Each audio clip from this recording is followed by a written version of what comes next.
Bine v-am găsit, dragii mei din Zodia Leu, oriunde v-ați afla.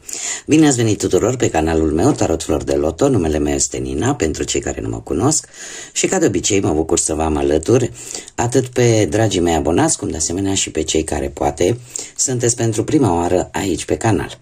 Azi voi face o lectură atemporală, fără limită de timp, o lectură pe care voi să o puteți urmări oricând doriți sau atunci când apare în viața voastră. Desigur, dragilor, un aspect important de care va trebui să țineți cont și anume faptul că voi vă construiți propriul viitor. Așa că vă rog din suflet să luați decât acele mesaje care rezonează cu voi, iar restul lăsați-le să zboare în univers, pentru că sigur sunt pentru alte energii, alte persoane care, într-o mai mică sau mai mare măsură, au o legătură cu Zodia Leu. Desigur, dacă nu veți rezona, poate deloc, cu această lectură, nu face nimic, puteți viziona celelalte zodii care pot reprezenta pentru voi, poate ascendentul, luna, Venus sau oricare altă planetă importantă pentru voi din cartea voastră natală. Așa că, dragilor, toți cei care aveți soare, lună, Venus, ascendentul în Zodia Leu, atunci această lectură este de asemenea și pentru voi. Și haideți să vedem care este situația actuală pentru voi, dragilor. Încă o carte.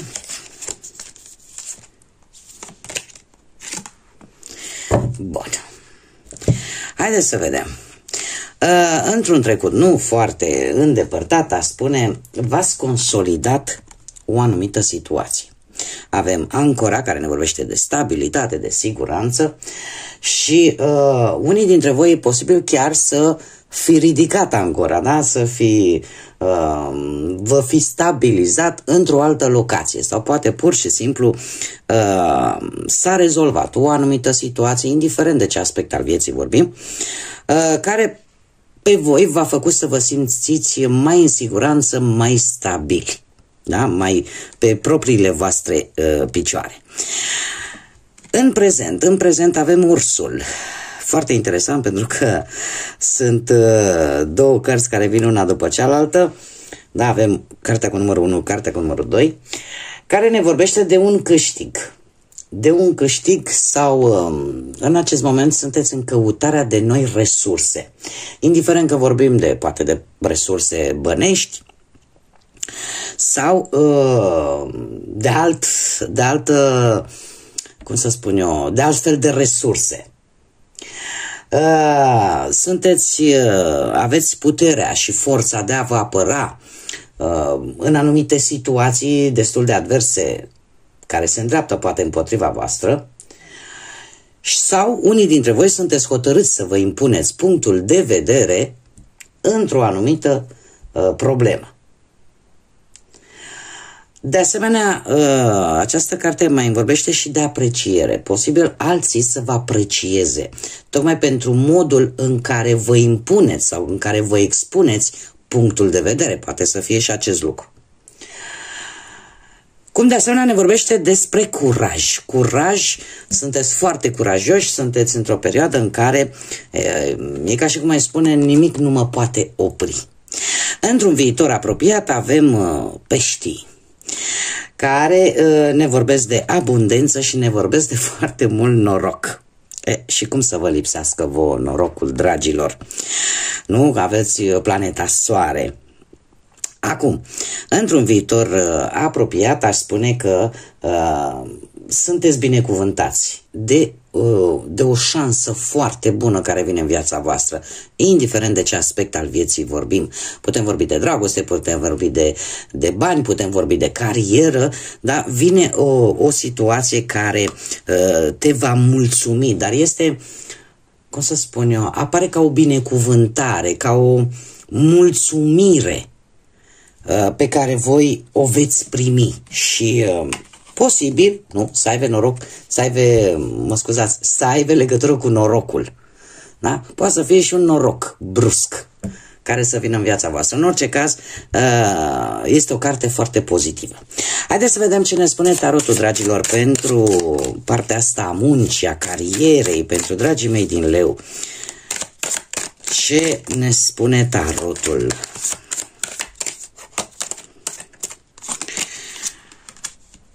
Ceva probleme posibil să fie avut într-un trecut nu foarte îndepărtat la locul de muncă, tot felul de discuții, tot felul de,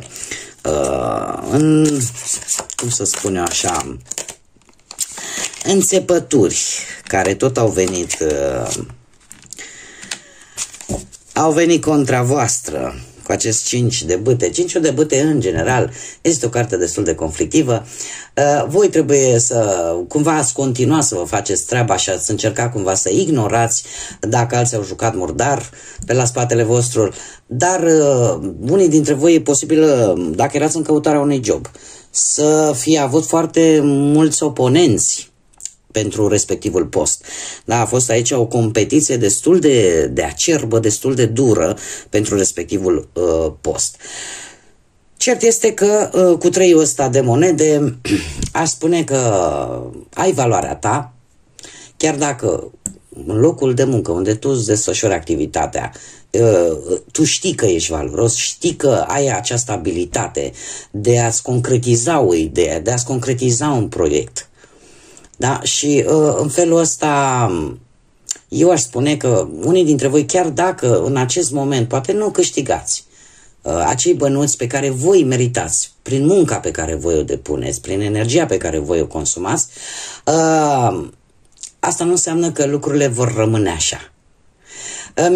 Această carte, în mod special, vorbește de un lucru în echipă, unii dintre voi posibil să lucreze alături de alte persoane, și faptul că avem și forța aici, într-un viitor apropiat, aș spune că vei rezolva o problemă la nivelul ăsta profesional sau va apare o schimbare benefică pentru tine, în mod special.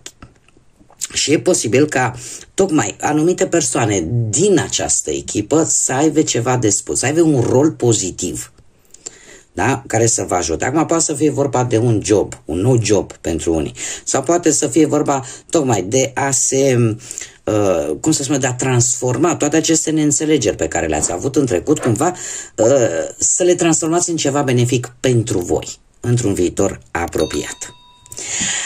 Haideți să vedem cu bănuții cum stați, dragilor, din Leu în următoarea perioadă. Cu bănuții cum stați. Foarte interesant. Dragii mei, dragi, bănuții aș spune că au venit tare mult din muncă, în mare parte pentru voi. Asul ăsta de bâte îmi spune că ai avut cu ceva timp în urmă o viziune nouă, o promisiune poate foarte pozitivă pentru tine. Poate că ai reușit, nu știu, să încasezi niște bani în plus, sau poate ai obținut vreun premiu, sau poate ai obținut, dacă nu niște bani, poate ai obținut niște bunuri de valoare, da? Care le poți transforma în bani. Ceva a fost în favoarea ta și într-un trecut nu foarte îndepărtat. Faptul că avem magicianul în prezent, asta îmi spune că ai șansa de a câștiga bănuți. Șansa de a câștiga bănuți în plus și în felul ăsta să-ți îndeplinești un anumit deziderat cu steaua. Cumva se pare că în următoarea perioadă, dragilor dragi, am văzut-o încă de la începutul lecturii, se pare că te urmărește norocul, vrei nu vrei, indiferent. Până acum avem la modul general, ni se vorbește de șansă bună, de karmă bună și de noroc, și se pare că atât la nivel profesional cât și material, de asemenea, ni se vorbește de aceeași șansă, de aceeași noroc bun, da? De această karmă bună cu steaua. Steaua, cum am mai spus, ai norocul de partea ta, posibil să apară un câștig extra la care să nu te aștepți, sau dacă ai propria afacere, pur și simplu să faci o afacere bună. Da? Să-ți iasă ceva de unde tu să poți să scoți niște bănuți în plus.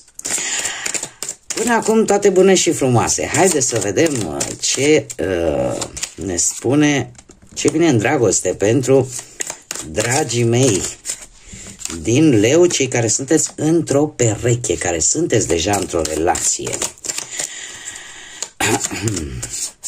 Unii dintre voi ar spune că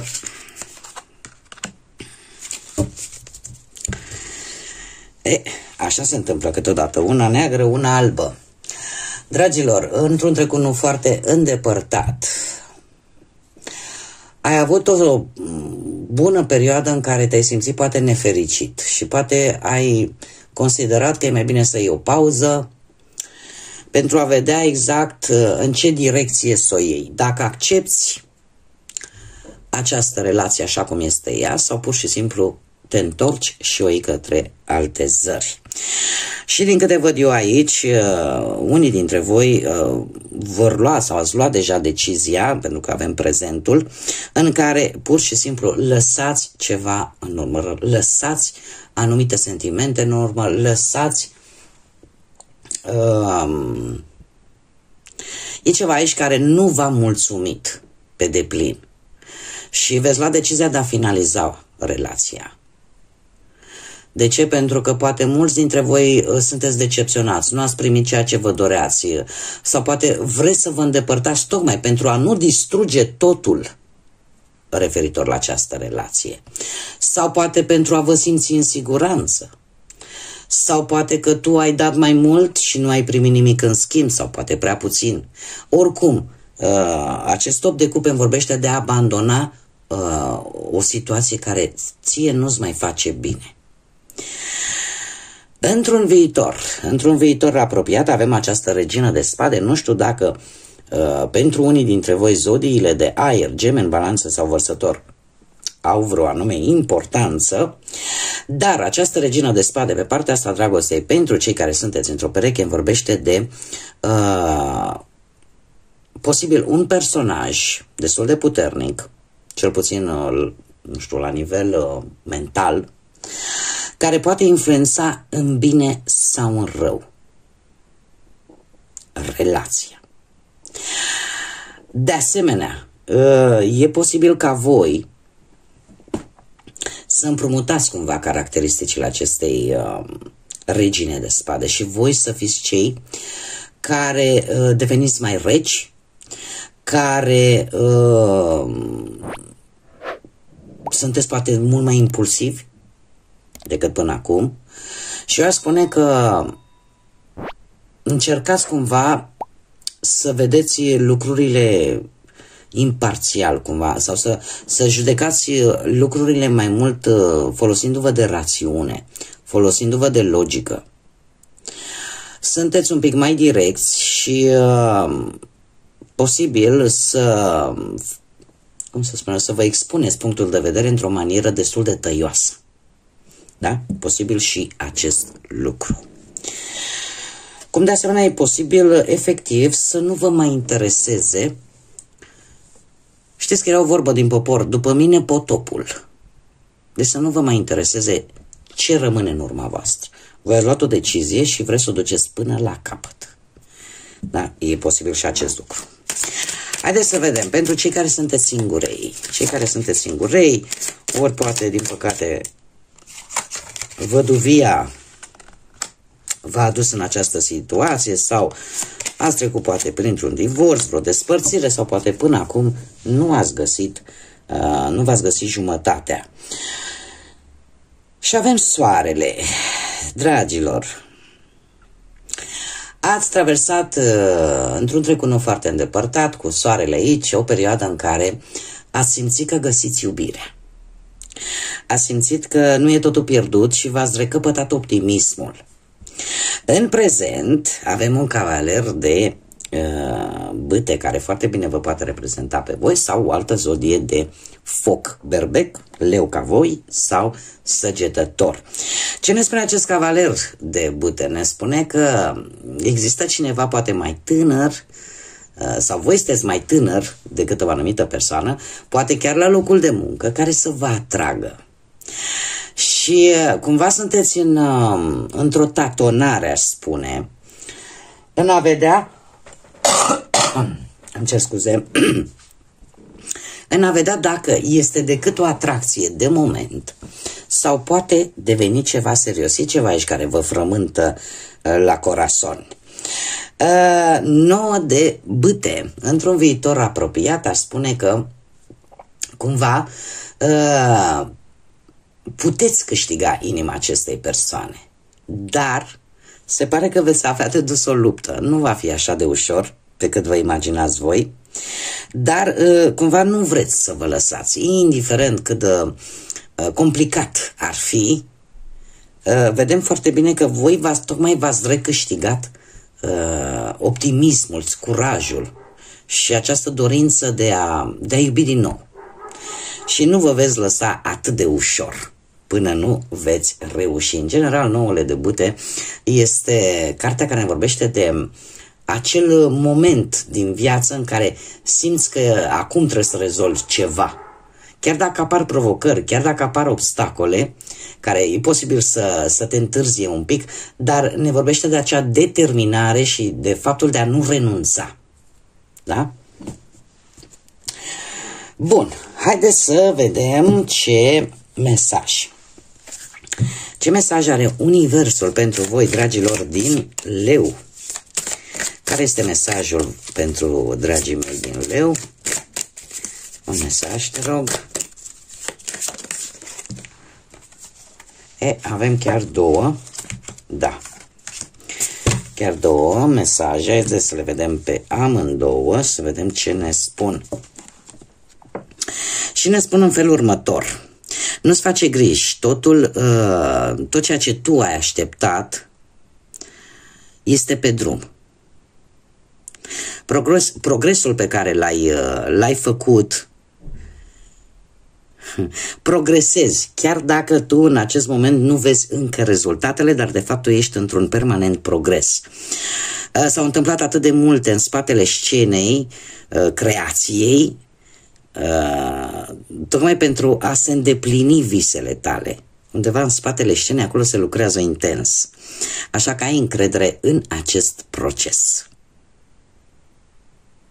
Este un mesaj, aș spune, de a nu fi deznădăjduiți, de a avea răbdare, pentru că lucruri bune vin către voi și acel spate al scenei este modul universului, al divinității, de a spune că trebuie să ai răbdare, pentru că lucruri bune se îndreaptă către tine, iar tu nu faci altceva, chiar dacă poate nu-ți dai seama, dar tu nu faci altceva decât să înaintezi, să progresezi într-una. Eu aș zice mai degrabă că ar trebui să te bucuri de micile victorii, dar și să nu te oprești. Da? Pentru că lucruri pozitive vin în viața ta. Și al doilea mesaj, care, ce să vezi, mai mult sau mai puțin ne vorbesc despre același lucru, care îmi spune în felul următor, că șansele, oportunitățile curând vor bate la ușa ta.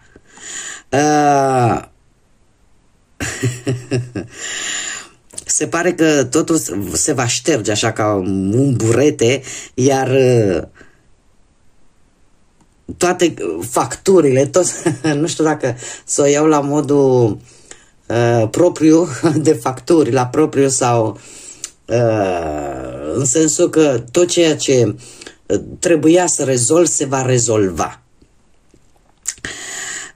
Finanțele tale sunt pe cale să se schimbe, așa că tind să cred că este vorba strict de anumite plăți, anumite problemele la nivel material pe care unii dintre voi posibil să le aibă în acest moment. Se pare că apar niște șanse, apar niște schimbări, niște oportunități care îți vor bate la ușă și care te vor ajuta să ștergi așa cu buretele toate frământările tale și să reușești într-un final să-ți rezolvi acele probleme financiare pe care unii dintre voi le-ar putea avea. De ce? Pentru că finanțele tale sunt pe cale să se schimbe într-un mod pozitiv și asta am văzut-o de-a lungul întregii lecturi, încă de la început. Așa că, dragilor, ce să vă zic, lectură chiar tare bună și eu aș spune că nici nu mă miră. Nici nu mă miră pentru că sunteți, majoritatea dintre voi sunteți, cum să zic eu, acea zodie cu stea în frunte. Bun, dragii mei, aceasta a fost lectura pentru voi. Eu vă mulțumesc ca de obicei pentru prezență, pentru atenția voastră. Vă mulțumesc de asemenea încă o dată de mii și mii de ori pentru toate like-urile, toate mesajele, comentariile, distribuirile și faptul că contribuiți atât de mult și atât de frumos și nu am cuvinte să vă mulțumesc tuturor pentru acest minunat lucru. de a dezvolta acest canal și de a mă ajuta ca acest proiect să ajungă la cât mai multe persoane. Așa că mii și mii de mulțumiri tuturor. Până data viitoare, când ne vom reîntâlni, nu uitați, desigur, să continuați cu aceste minunate gesturi de a vă abona, cei care nu v-ați abonat încă, de a da like, de a comenta, de a distribui și, desigur, până la următoarea lectură, eu vă doresc toate cele bune, să aveți parte de multă energie pozitivă și, desigur, să fiți iubiți, dragilor.